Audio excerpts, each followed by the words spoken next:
മോളെ, നീയും സഞ്ജുവും പുറത്തു പോകുമ്പോ ഒന്ന് ശ്രദ്ധിക്കണേ മോളെ. എവിടെയെങ്കിലും പോയാൽ തന്നെ സന്ധ്യയ്ക്ക് മുൻപ് തിരിച്ചു വരണം. നിങ്ങൾ രണ്ടുപേരുടെയും സമയം അത്ര നല്ലതല്ല.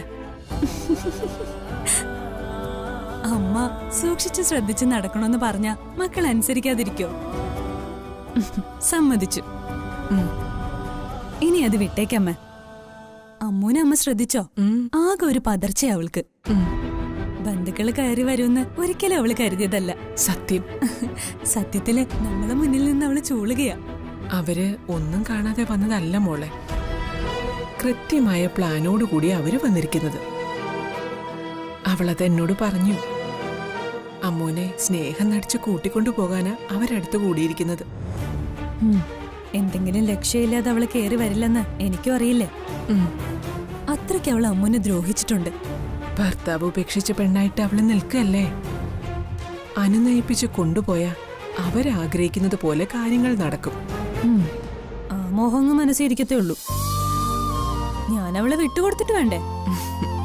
അവരിവിടെ വന്ന് കാണുന്നത് നല്ലതാ അമ്മ. അമ്മൂന് നമ്മള് കൊടുക്കുന്ന സ്ഥാനവും വിലയും എന്താണെന്ന് അവര് മനസ്സിലാക്കി പോട്ടെ. പിന്നെ ഇത്ര ഉടായി പോയിട്ട് അവര് വരില്ലല്ലോ. അമ്മ, അവര് സൗകര്യത്തിന് കയ്യിൽ കിട്ടിയ സ്ഥിതിക്ക് മറ്റൊരു നേട്ടം കൂടിയുണ്ട്. അമ്മുന്റെ ഭർത്താവ് ആരാണെന്ന് മനസ്സിലാക്കാൻ കൂടെ പറ്റും. അവളത് പറയില്ലെന്നുള്ള പിടിവാശിയിലാണല്ലോ. അവളുടെ ബന്ധുക്കള് തന്നെ പറയും. അയ്യോ മോളെ, അത് വേണ്ട. അതെന്താ? അമ്മുവിന്റെ വിവാഹമേ നടന്നിട്ടില്ലെന്നാ അവര് കരുതുന്നത്. നമുക്ക് അതേപ്പറ്റി ഒന്നും അറിയത്തില്ലെന്നുള്ള വിശ്വാസത്തിലാ അവര്. അവളുടെ കഴുത്തിൽ താലി കിടപ്പില്ലേ? നമ്മൾ എന്താ ബുദ്ധിയില്ലാത്തവരാണോ? അവരാ താലികെട്ട് മറക്കാനാണ് അത്ര ശ്രമിക്കുന്നത്. നമ്മളായിട്ട് അവർക്ക് താല്പര്യമില്ലാത്ത കാര്യം ചോദിക്കാൻ പാടില്ല. കാവേരി അവിടെ പോയപ്പോ അതേപ്പറ്റി ചോദിച്ചതാ. അമ്മുവിന്റെ വല്യമ്മ ഉരുണ്ട് കളിച്ചു തുടങ്ങിയപ്പോ പിന്നെ കാവേരി കൂടുതലായി അതൊന്നും അതേപ്പറ്റി ചോദിച്ചില്ലെന്നാ എന്നോട് പറഞ്ഞത്. അവരോട് ചോദിക്കാതിരുന്ന പോരെ? അമ്മുന്റെ ഏടത്തിയോട് ചോദിക്കുക തന്നെ ചെയ്യും. മോളെ, കാവേരിയോട് ആനന്ദവല്ലി പറഞ്ഞത് ശ്രീജ നിന്നോടും പറയൂ. മുറച്ചെറുക്കനുമായി നിശ്ചയിച്ച കല്യാണം ഖദർ മണ്ഡപത്തിൽ അലങ്കോലമായി എന്ന പല്ലവിയാവും നീ കേൾക്കാൻ പോകുന്നത്. അമ്മ ഒന്ന് റെസ്റ്റ് എടുക്ക്. ഞാനൊന്ന് ശ്രമം നടത്തിയിട്ട് വരാം. അമ്മുന്റെ ഭർത്താവ് ആരാണെന്ന് അറിയാൻ ആഗ്രഹിക്കുന്നവരല്ലേ നമ്മള്? അല്ലത് മോളെ, ഞാൻ പറയുന്നതൊന്ന് നീ കേൾക്ക്. നീ ശ്രീജയോട് ചോദിച്ചത് അമ്മു അറിഞ്ഞ അവൾക്കത് വിഷമാവും. അവള് നമ്മളോട് പറയാൻ മടിക്കുന്ന കാര്യമല്ലേ.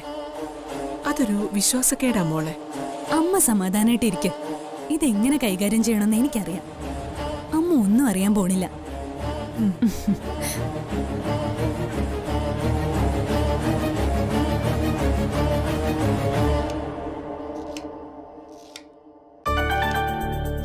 അയ്യോ, ശ്രീജ എടുത്തേ. എഴുന്നേറ്റ്. ഇനി ഞാൻ ചെയ്തോളാം. കൊള്ളാം. കാവേരി എന്നെ അതിഥിയായിട്ടാണോ കാണുന്നത്? ഞങ്ങളുടെ വീടായിട്ടാ ഞാൻ കാണുന്നത്. സച്ചിയുടെ കല്യാണം ഉടനെ ഉണ്ടെന്നും തച്ചിലെടുത്ത് വന്ന് ക്ഷണിക്കുമെന്നും പറഞ്ഞിട്ടാ അന്ന് അവിടുന്ന് പോയത്. അവന്റെ കല്യാണക്കാര്യത്തിൽ എന്തെങ്കിലും തീരുമാനമായോ? ആലോചനകളൊക്കെ നടക്കുന്നുണ്ട്. സഞ്ജുന്റെ കല്യാണത്തിന്റെ ക്ഷീണമൊക്കെ അനിയന്റെ കല്യാണത്തിന് തീർക്കുമല്ലേ?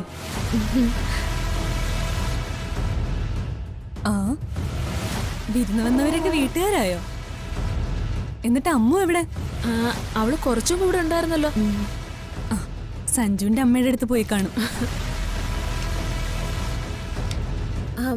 ശ്രീകുട്ടി കൂടി അങ്ങോട്ട് ചെല്ല്. അത് കൊള്ളാം. എന്നെ ഒഴിവാക്കി വിടാനാണോ കാവേരി ഇളമ നോക്കുന്നത്? അമ്മ ഇവിടെ ഇല്ലാത്ത നേരം നോക്കിയാ ഞാൻ വന്നത് തന്നെ. ചില കാര്യങ്ങൾ അറിയാനുണ്ട്. അതെന്താ ശ്രീകുട്ടി? അമ്മുന് അതൊക്കെ കേട്ടാ വിഷമാവും. അമ്മുന് വിഷമം ഉണ്ടാക്കുന്ന കാര്യങ്ങള് നമ്മൾ മറ്റാരോടും ചോദിച്ചറിയാൻ പാടില്ല. ഇളയമ്മ എന്താ അങ്ങനെ പറയുന്നത്? അമ്മു നമ്മളോട് പറയാൻ മടിച്ചിട്ടല്ലേ? എത്ര സ്നേഹമുള്ളവരായാൽ പോലും പറയണ്ടല്ലോ എന്ന് കരുതുന്ന കാര്യങ്ങൾ രഹസ്യമായിട്ട് ചോദിച്ചറിയുന്നതൊക്കെ നല്ലതല്ലെന്നേ ഞാൻ പറഞ്ഞുള്ളൂ. ശ്രീകുട്ടിക്ക് എന്താ അറിയേണ്ടത്? എന്നോട് ചോദിക്ക്, ഞാൻ പറഞ്ഞു തരില്ലേ? അത് ശ്രീകുട്ടി ഒന്ന് പോയേ. അവള് പറഞ്ഞതിനേക്കാൾ കൂടുതൽ എന്താ പറയേണ്ടത്? ഇളയമ്മ എന്തിനാ പരിഭ്രമിക്കുന്നെ? അവള് മറിച്ചാലും എനിക്ക് ആളാരാണെന്ന് അറിയണം.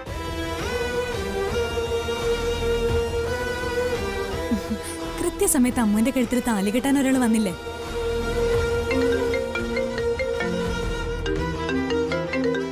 സഞ്ജു, ഞാൻ ഈ കോളൊന്ന് എടുത്തിട്ട് വരാവേ. ശ്രീകുട്ടി സംസാരിച്ചിട്ട് വാ.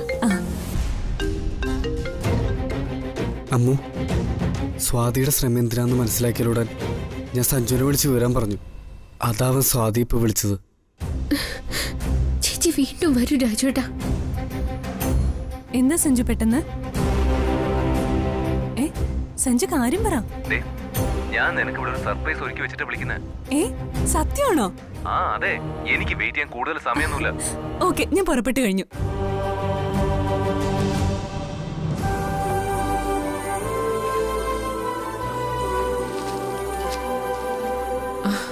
ശ്രീദേവി മിക്കവാറും മുറിയിൽ തന്നെ കഴിച്ചു കൂട്ടുന്നെന്ന് കാവേരി മോള് പറഞ്ഞു. എനിക്കിവിടെ വേറെ എന്ത് പണിയാ ഉള്ളത്? പിന്നെ ശ്വാസതടസ്സത്തിന്റെ പ്രശ്നങ്ങളും ഉണ്ട്. പൊടിയും പുകയും കൊള്ളാൻ പാടില്ല. അതുകൊണ്ടാ മുറി തന്നെ കഴിച്ചു കൂട്ടുന്നത്. അല്പം ശുദ്ധവായു ശ്വസിക്കാന്ന് പറഞ്ഞ് പുറത്തേക്ക് ഇറങ്ങിയത്. ശ്രീദേവി എന്നെ ലച്ചുവിന്റെ വല്യമ്മയായിട്ട് കാണണ്ട. അവളെ വളർത്തിയത് ഞാനാ. അങ്ങനെ നോക്കിയാ അവളുടെ അമ്മ തന്നെയാ ഞാൻ. കുട്ടികളുടെ അമ്മമാരെന്ന നിലയ്ക്ക് നമ്മൾ തമ്മിലാ അടുപ്പം വരേണ്ടത്. അമ്മൂനെ ഞാൻ എന്റെ മോളെ പോലെ കാണുന്നത്. അവൾക്ക് ദോഷം ഉണ്ടാവുന്നതൊന്നും ഞാൻ കണ്ടു നിൽക്കില്ല. അതിനവളെ വിട്ടുകൊടുക്കേയില്ല. അല്ല, അതങ്ങനെ തന്നെയല്ലേ വേണ്ടത്.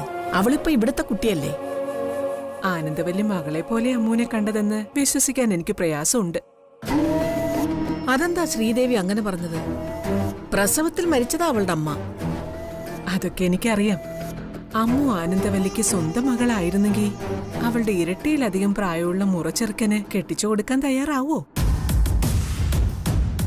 അവളൊരു ചെറിയ കുട്ടിയല്ലേ. നൊന്തുപെറ്റ ഒരമ്മയും അതിന് തയ്യാറാവില്ല. നെഞ്ചു പൊള്ളും. നരേന്ദ്രന് ശ്രീദേവി ഊഹിക്കുന്ന പ്രായമൊന്നുമില്ല. അവനൊരു കുടുംബസ്നേഹിയാ. അതിന് ഈ കൊച്ചു പെണ്ണിനെ മാത്രമേ കിട്ടിയുള്ളൂ. ശ്രീജിയുടെ പ്രായത്തിലൊരു പെണ്ണല്ലേ വേണ്ടത്. സമ്മതിച്ചു. അങ്ങനെ ഒരു പോക്കടം കേടുണ്ടായി. കുറ്റബോധമുണ്ട്. എങ്കിലും വിധി മറ്റൊന്നായില്ലേ. നരേന്ദ്രൻ അവളെ കെട്ടേണ്ടി വന്നില്ല. അവക്ക് ചേരുന്നൊരു പയ്യൻ വരികയും ചെയ്തു. അത് കാരണമല്ലേ അവള് ശ്രീദേവിയുടെ മകളായിട്ട് ഇവിടെ വന്നത്. അല്ലെങ്കിൽ ശ്രീദേവിക്ക് അവളെ കിട്ടുമോ? അമ്മുന്റെ വല്യമ്മ പറയുന്നത് സത്യം തന്നെയാ. അമ്മ ഇവിടെ വരാൻ കാരണം അത് തന്നെയാ. കഴുത്തിൽ താലിയണിഞ്ഞ് ജീവിക്കേണ്ടി വരുന്നത് കാവേരി മറന്നോ? അല്ല, എന്നാലും അമ്മ സന്തോഷവതിയാ. ഇവിടെ ഞങ്ങളെ അമ്മനെ പൊന്നു പോലെയാ നോക്കുന്നേ. ഇനിയും അത് അങ്ങനെ തന്നെയാവും. അവളെ ഇനി ഞങ്ങള് തച്ചിലയിടത്തേക്ക് അയക്കാനും ഉദ്ദേശിക്കുന്നില്ല. ഒരു പെണ്ണിന്റെ വീട്ടുകാർക്ക് ചില അവകാശങ്ങളൊക്കെ ഉണ്ട്. അത് അനുവദിച്ചു തരില്ലെന്ന് ശ്രീദേവി പറയരുത്. അതിനാരും എതിര് പറയില്ല. അതൊക്കെ പിന്നത്തെ കാര്യമല്ലേ. ഇപ്പോഴേ എന്തിനാ അതിനെപ്പറ്റിയൊക്കെ സംസാരിക്കുന്നേ? സംശയങ്ങൾ തീർത്തു പോകണം. അതിനിടയിൽ കാവേരി എന്തിനാ തിടുക്കം കാട്ടുന്നത്? എനിക്ക് ഒരു സംശയവും ഇല്ല ശ്രീദേവി. അവളോട് ഞാനൊരു തെറ്റ് ചെയ്തു. ആ തെറ്റ് അവക്ക് നല്ലതേ വരുത്തിയുള്ളൂ. ഇതുപോലൊരു വീട്ടിൽ വന്ന് കയറാൻ ലച്ചുവിന് ഭാഗ്യമുണ്ടായി. അല്ല, ശ്രീദേവി എടുത്തൊന്ന് വിശ്രമിക്കട്ടെ. ക്ഷേത്രത്തിൽ പോയേ ശരീരമൊക്കെ ഇളകിയിട്ടുണ്ട്. ഇനി അധികം സംസാരിക്കാതിരിക്കുന്നതാ നല്ലത്. വല്യമ്മ, നമുക്ക് പോവാം. എന്നാ ശ്രീദേവി വിശ്രമിക്കേ. ശരി, നിങ്ങൾ ചെല്ലേ.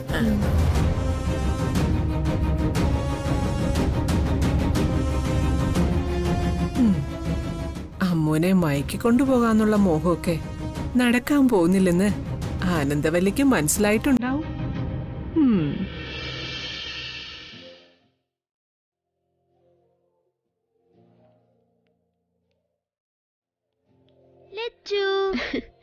നന്ദുട്ടാ, ലച്ചുന് എന്നോടൊപ്പം ഒട്ടും സ്നേഹമില്ല. മുമ്പ് ഇങ്ങനെയൊന്നും ആയിരുന്നില്ലല്ലോ. എന്തിനാ നന്ദുട്ടെ നീ ഇങ്ങനെയൊക്കെ പറഞ്ഞ് എന്നെ സങ്കടപ്പെടുത്തുന്നത്? ലച്ചുന് എന്തെങ്കിലും നന്ദുട്ടിനോട് സ്നേഹമില്ലേണ്ടാവോ? എന്നിട്ട് ഞാൻ വന്നിട്ട് ലച്ചുനെ മിണ്ടാൻ പോലും സമയം കിട്ടിയില്ലല്ലോ. എന്റെ അടുത്തേക്ക് പോലും ലച്ചു വന്നേയില്ല. ചേട്ടനും എന്നെ കണ്ടിട്ട് മിണ്ടാതെ പോയി. അതൊക്കെ മോന്റെ തോന്നലാ. നിങ്ങള് വിരുന്നു വന്നപ്പോ സൽക്കരിക്കാൻ ഞാൻ ഓടി നടന്നതല്ലേ നന്ദുട്ടാ. പിന്നെ അറിയിക്കാതെയല്ലേ നിങ്ങൾ വന്നത്? ഇവിടെയുള്ളവര് എങ്ങനെ കരുതുന്നുള്ള പേടിയുണ്ടായിരുന്നു. നന്ദുട്ടിനറിയാലോ എന്റെ വീട്ടുകാരെ പറ്റി ഇവിടെയുള്ളവർക്ക് നല്ല അഭിപ്രായമല്ലെന്ന്. അവരൊക്കെ നല്ല സ്നേഹം കാണിക്കുന്നുണ്ടല്ലോ ലച്ചു. ഈ വീട്ടിലുള്ള എല്ലാവരും അങ്ങനെയല്ല. എന്നെ ഇഷ്ടമില്ലാത്ത ആളുകളും ഈ വീട്ടിലുണ്ട്. അവര് ശ്രമിക്കുന്നത് എന്നെ ഇവിടുന്ന് ഓടിച്ചുവിടാനാ. നന്ദുട്ടൻ ഞാനീ പറയുന്ന കാര്യങ്ങളൊന്നും നിന്റെ അമ്മയോട് പറയരുത്. വല്യമ്മയും ശ്രീജേടത്തിയും കരുതുന്നത് എനിക്കിവിടെ സന്തോഷാണെന്നാ. എന്നാ സത്യതല്ല. എന്റെ കാര്യം സങ്കടത്തിലാ മോനെ. ലച്ചു പറയുന്ന ഒന്നും എനിക്ക് മനസ്സിലാവുന്നില്ല. നിന്നോടെല്ലാം പറയാനൊന്നും എനിക്കിപ്പോ പറ്റില്ല. നീ കരുതുന്നത് പോലെ വലിയൊരു വീട്ടിൽ നല്ല നിലയിലെത്തിയപ്പോ ഞാൻ നിന്നെ മറന്നു കളഞ്ഞെന്ന് മാത്രം വിചാരിക്കരുത്. ലച്ചു കരയാണോ? എവിടെയായാലും ലച്ചുവിന്റെ ജീവിതം ഒരുപോലെ മോനെ. ഉള്ളിൽ കരഞ്ഞുകൊണ്ട് പുറമെ ചിരിക്കാനുള്ള വിധിയാ ദൈവം എനിക്ക് തന്നത്. നിങ്ങളുടെ മുന്നിൽ ഞാൻ ചെയ്തുകൊണ്ടിരിക്കുന്നതും അതാണ്. നന്ദുട്ട അമ്മയടുത്തേക്ക് ചെല്ലേ. അവനെന്താ ചോദിച്ചത്? എനിക്ക് അവനോട് പഴയ സ്നേഹമില്ലെന്ന് പറഞ്ഞ് സങ്കടപ്പെട്ടതാ. അവൻ പറഞ്ഞത് സത്യം. അവനോടൊന്നും മിണ്ടാൻ പോലും എനിക്ക് നേരം കിട്ടിയിട്ടില്ല. മനസ്സ് കലങ്ങി മറിയുമ്പോ എവിടെ സമാധാനം കിട്ടാനാ? സ്വാതിയുടെ കാര്യത്തിൽ ആശ്വാസമായി. സഞ്ജുവോളിയും കൊണ്ട് പുറത്തേക്ക് പോകാൻ വിളിച്ചതാ. അവരിനി രാത്രിയെ തിരിച്ചു വരും. ഇനി ഒരു സംശയം ഉണ്ടാവില്ലെന്ന് അമ്മു എനിക്ക് തോന്നുന്നത്. അതിന് പ്രത്യേകിച്ച് സമയമൊന്നും വേണ്ട രാജുവേട്ടാ. ഏത് നിമിഷവും വല്യമ്മയുടെ നാവിന്ന് അത് വീഴും. കാവേരി ചേച്ചിക്ക് മതിയായി. പിന്നെ കാവേരി ചേച്ചിക്ക് എവിടെയൊക്കെ ഓടി എത്താനാവും? വധശിക്ഷയ്ക്ക് വിധിച്ചിട്ട് സമയം നോക്കിയിരിക്കുന്ന കുറ്റവാളിയുടെ അവസ്ഥ എന്റേത്. വിധി നടപ്പിലാക്കുന്നത് എപ്പോഴാണെന്ന് മാത്രം അറിഞ്ഞാൽ മതി.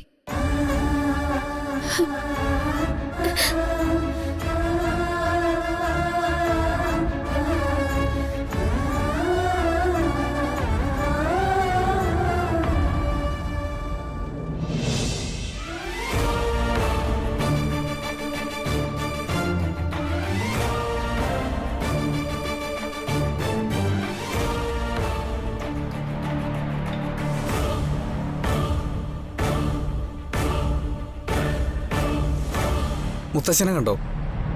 മുത്തച്ഛൻ എവിടാണെന്ന് എനിക്കെങ്ങനെ അറിയാം? ചായ നീ ഇവിടോട്ട് വെക്ക്.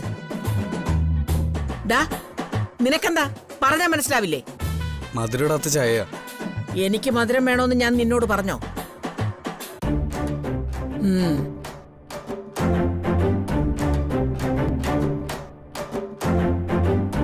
നീ ഇവിടെ പണിക്ക് നിൽക്കാൻ തുടങ്ങിയിട്ട് എത്ര കാലമായിടാ?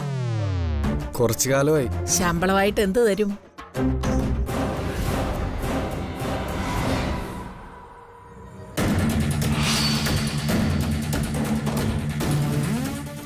ആൾക്കാരെ ഇരുത്തേണ്ട സ്ഥലത്തിരുത്തി വേണം സൽക്കരിക്കാൻ. ഇരിക്കേണ്ട സ്ഥലത്ത് തന്നെയാ ഞാൻ ഇരിക്കുന്നത്. സൽക്കാരം സ്വീകരിക്കാനും യോഗ്യതയുള്ളവള് തന്നെയാ ഞാൻ. നിങ്ങൾ ആരെന്ന നിങ്ങളുടെ വിചാരം?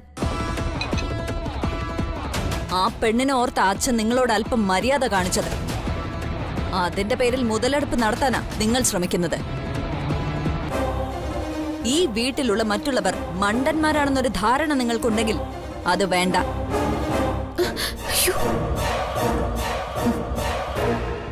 നിനക്ക് എന്താടി ഇവരോട് പറഞ്ഞ് മനസ്സിലാക്കി കൊടുത്തൂടെ? നിനക്ക് ഈ വീട്ടിലുള്ള വില എന്താന്ന്? അത് തന്നെ എനിക്ക് നിന്നോടും പറയാനുള്ളത്. പറഞ്ഞ് കേൾപ്പിച്ചു കൊടുക്കടി ഞാൻ നിന്റെ ആരാണെന്ന്. നിനക്ക് ഈ വീട്ടിലുള്ള സ്ഥാനം എന്താണെന്ന് പറഞ്ഞു കൊടുക്കടി. ഇവിടെ ആരൊക്കെ ഇവളെ തലയിൽ എടുത്തുകൊണ്ട് നടന്നാലും ഞാൻ ഇവൾക്ക് കൊടുത്ത സ്ഥാനം ഈ വീട്ടിലെ ജോലിക്കാരിയായിട്ട് തന്നെയാ. വീട്ടു ജോലിക്കാരിയുടെ ബന്ധുക്കൾ നിങ്ങളാ. അങ്ങനെയുള്ളവരുടെ സ്ഥാനം വീടിന് പിന്നാമ്പുറത്താ. കേരണം കെട്ടവളെ, നീ എനിക്ക് വില പറയുന്നോടി. എന്താ നിങ്ങൾ പറഞ്ഞത്? മുറിയിലേക്ക് പോ. നിനക്ക് പ്രതികരിക്കാൻ കഴിയാത്തോണ്ടാടി ഇവളൊക്കെ തലേ കയറി നിരങ്ങുന്നത്. അല്ലെങ്കിൽ നിന്റെ അമ്മയായ എന്റെ സ്ഥാനം പിന്നാമ്പുറത്താണെന്ന് ഇവള് പറയൂ? നിന്നെ വീട്ടുപണിക്കാരിയാണെന്ന് പറഞ്ഞ് അടച്ചാക്ഷേപിക്കൂ? വിടില്ല ഞാൻ. എനിക്കിപ്പോ അറിയണം നിന്നെ വീട്ടുപണിക്കാരിയായിട്ടാണോ സഞ്ജു ശ്രീദേവിയും കാണുന്നതെന്ന്? അതെ, ഇവളുടെ മുമ്പിൽ വെച്ച് അതിന് മറുപടി പറയണം. ഇനി ഒരിക്കലും ഇവളങ്ങനെ പറയാൻ പാടില്ല. എടുത്തി വല്യമ്മയൊന്ന് കൂട്ടിക്കൊണ്ടു പോ. ഓ, അവരുടെ ഒരു മട്ടും ഭാവം കണ്ട മോൾ ഇവിടുത്തെ മഹാറാണിയാണെന്ന് തോന്നുമല്ലോ.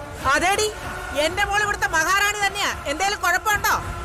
അമ്മേ, അമ്മയൊന്ന് മതിയാക്കമ്മേ. ഈ വീട്ടുപണിക്കാരൻ പയ്യന്റെ മുമ്പിൽ വെച്ച് എന്തർത്ഥത്തിലാ ലച്ചു വീട്ടു ജോലിക്കാരിയാണെന്ന് അവള് പറഞ്ഞത്? അമ്മ ഈ വീട്ടിലെ മരുമകളാണെന്നുള്ള കാര്യം എല്ലാവർക്കും അറിയാം. അവള് കിച്ചണിൽ കയറി എന്നെ സഹായിക്കുന്നതുകൊണ്ട് ഒരു ദേഷ്യത്തിന് കവിതപ്പിച്ചങ്ങനെ പറഞ്ഞതേ ഉള്ളൂ. നിങ്ങളിത് ശ്രീദേവിയോടും മുത്തശ്ശനോടൊന്നും പറയാൻ പോകരുത്. നിങ്ങൾ ഈ വീട്ടിൽ വഴക്കുണ്ടാക്കിയെന്ന് സഞ്ജു അറിഞ്ഞ നിങ്ങൾക്ക് അവൻ തരുന്ന വിലയില്ലാതാവും. അവൻ താലികെട്ടിയ പെണ്ണിന്റെ ബന്ധുക്കളാ നിങ്ങൾ. ഇവൻ പറയുന്നത് സത്യം അമ്മേ. സഞ്ജുവിന് പ്രയാസം ഉണ്ടാക്കുന്ന പ്രവൃത്തികളൊന്നും നമ്മുടെ ഭാഗത്തുനിന്ന് ഉണ്ടാവരുത്. ആ ചോട്ടക്കാരി ഇങ്ങനെ അഴിച്ചുവിടാൻ പറ്റില്ലടി ശ്രീജെ. അവളെ കാണുമ്പോ തന്നെ എന്റെ ദേഹം നിറഞ്ഞു വരും. കവിതേച്ചി ഈ വീട്ടിലെ ഒരു അംഗമാ, അദ്ദേഹത്തിന്റെ അപ്പച്ചിയാ. അവരെ മര്യാദ പഠിപ്പിക്കാൻ വല്യമ്മ ചെന്ന ഇവിടുന്ന് പുറത്തു പോയിട്ട് വരുന്നത് ഞാനാ. ഞാൻ തൊഴുതു പറയാം, ഇനി ഇങ്ങനൊരു സംസാരം വല്യമ്മയൊന്നും ഉണ്ടാവരുത്. നിങ്ങൾ പോയാലും എനിക്കിവിടെ ജീവിക്കണം. നീ അടുക്കള പണിയും ചെയ്ത് കഴിഞ്ഞോ? കുടുംബം ഭരിക്കുന്നതേ വേറെ പെണ്ണുങ്ങളായിരിക്കും. വാടി ഇങ്ങോട്ട്.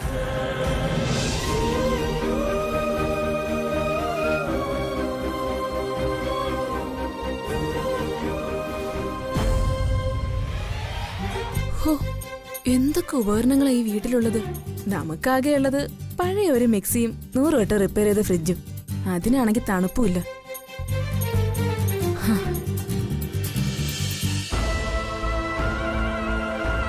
നീ ഇവിടെ ഇരിക്കായിരുന്നോ? ഞാൻ കരുതി നീ റൂമിലായിരിക്കുന്നു. എന്റെ ലച്ചു, ഇങ്ങനൊരു മഹാഭാഗ്യം നിനക്കുണ്ടാകുമെന്ന് ഞാൻ കരുതിയതല്ല. ഓ, കൊട്ടാരം പോലൊരു വീട്ടിലേക്കാ നീ വന്ന് കയറിയത്. നിന്നെ ദേവി കൈവിടില്ലെന്ന് എനിക്കറിയായിരുന്നു. അല്ലെങ്കിൽ ആ സമയത്ത് ഫോട്ടോയെ കണ്ട ഒരാൾ അവിടെ വരുമോ? വിവാഹത്തിന്റെ കാര്യമൊന്നും ശ്രീചേട്ടത്തി ഇവിടെ ആരോട് സംസാരിക്കാൻ നിൽക്കരുത്. അതിവിടെ എല്ലാവർക്കും അറിയാന്നുള്ള കാര്യമല്ലേ? ശ്രീകുട്ടി ചോദിക്കുകയും ചെയ്തു. നിന്നെപ്പറ്റി എന്തെല്ലാം കഥകളാണെന്നറിയോ നരേന്ദ്രേട്ടൻ പറഞ്ഞത്. സഞ്ജു നിന്നെ ഉപേക്ഷിച്ചെന്നും അവൻ വേറെ പെണ്ണിനെ കെട്ടാൻ പോണെന്നും ഒക്കെ പറഞ്ഞു ഫലിപ്പിച്ചു കളഞ്ഞു. സത്യത്തിലെ അമ്മയും ഞാനും അതങ്ങ് വിശ്വസിക്കുകയും ചെയ്തു. നീ മുത്തശ്ശിയുടെ ബലിയിടാൻ വന്നപ്പോഴാ സത്യം അതല്ലെന്ന് മനസ്സിലായത്. സഞ്ജുവിന്റെ കയ്യിൽ നിന്ന് 25 ലക്ഷം രൂപയും വാങ്ങി വന്നിട്ട് നരേന്ദ്രേട്ടൻ അത്രയും പണം എവിടുന്ന് കിട്ടിയെന്ന് ആരോടും പറഞ്ഞില്ല. പണം കിട്ടിയ കാര്യം തന്നെ മറച്ചു വെച്ചു. സംശയം തോന്നി ഞങ്ങൾ കണ്ടുപിടിച്ചു. എന്നിട്ട് പറയോ, ലക്ഷ്മിയെ കുറിച്ച് അവന്റെ ബന്ധുക്കളോട് പറയാതിരിക്കാനാ സഞ്ജു പണം തന്നേന്ന്. കഷ്ടപ്പാട് പറഞ്ഞല്ലേ സഞ്ജുവിന്റെ നരേന്ദ്രേട്ടൻ പണം വാങ്ങിച്ചു വെച്ചത്. ആ കാര്യം പറയാൻ പറ്റില്ലല്ലോ. അതേ വീട്ടിൽ ആരും അറിയാത്ത കാര്യമൊന്നുമല്ല. ശ്രീചേട്ടത്തി കാര്യം പറയരുതേ. ഏയ്, അത് പറഞ്ഞ ഞങ്ങൾക്കല്ലേ നാണക്കേട്. സത്യത്തില് നിങ്ങൾ വെറുതെ ഒന്നുമല്ല വന്നത്. ശ്രീചേട്ടത്തി എന്നോട് പറ, ഇനി അത് മറച്ചു വെക്കണ്ട. വന്നത് വെറുതെ ഒന്നുമല്ല, അതിനൊരു ഉദ്ദേശം കൂടിയുണ്ട്. അല്ല, നീ കരുതുന്ന പോലെ സഞ്ജുന്റെ പണം മേടിക്കാനൊന്നുമല്ല. കാര്യം എന്താന്ന് വെച്ച് ശ്രീചേട്ടത്തി പറ. അതൊക്കെ ലച്ചുനോട് അമ്മ വിശദമായിട്ട് പറഞ്ഞു തരും. ഞാൻ കയറി പറഞ്ഞാലേ അമ്മയ്ക്കത് ഇഷ്ടപ്പെടില്ല. നീ അതിനെന്നെ നിർബന്ധിക്കുകയും വേണ്ട. തറവാട് എഴുതി വാങ്ങാനാണോ? അയ്യോ, അതിനൊന്നുമല്ല. നീ അങ്ങനെ പേടിക്കേ വേണ്ട. അല്ല, എന്താ നിങ്ങളുടെ പ്ലാൻ? എന്ത് പ്ലാൻ? കുട്ടികള് ഉടനെ വേണ്ടെന്നാണോ? നിന്നോട് ഞാനൊരു കാര്യം പറയാം. എത്രയും വേഗം നീ ഒരു കുഞ്ഞിന്റെ അമ്മയാവാൻ നോക്കണം. അവന്റെ 2 അപ്പച്ചിമാര് അത്ര ശരിയല്ല. അതുകൊണ്ട് കൂടിയാ ഞാനീ പറയുന്നത്.